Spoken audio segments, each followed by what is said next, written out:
جنت میں درخت لگوا دینے والے کلمات۔ رسول صلی اللہ علیہ وسلم نے ارشاد فرمایا، معراج کی رات سیدنا ابراہیم علیہ السلام نے مجھے فرمایا، اے محمد، اپنی امت کو میرا سلام کہیے اور انہیں بتائیے کہ جنت کی مٹی بڑی زرخیز ہے، اس کا پانی میٹھا ہے، جنت ایک چٹکل میدان ہے، اور سبحان اللہ، الحمدللہ، لا الہ الا اللہ، اللہ اکبر کہنے سے اس میں درخت لگتے ہیں۔ اب ہم میں ہے کہ ہم کتنے درخت لگوانا چاہتے ہیں، تو جو جتنی کثرت کے ساتھ ان کلمات کو پڑھے گا، اللہ سبحانہ تعالیٰ اسی طرح اس کے جنت میں درخت لگوائیں گے، الحمدللہ۔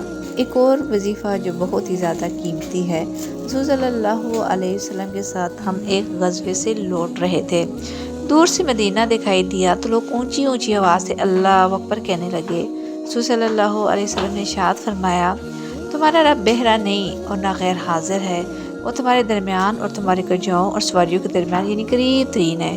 پھر آپ نے فرمایا، عبداللہ بن قیس، میں تمہیں جنت کے خزانوں میں سے ایک خزانہ نہ بتاؤں؟ فرمایا، لا حول ولا قوت الا باللہ، کہنا جنت کے خزانوں میں سے ایک خزانہ ہے، الحمدللہ۔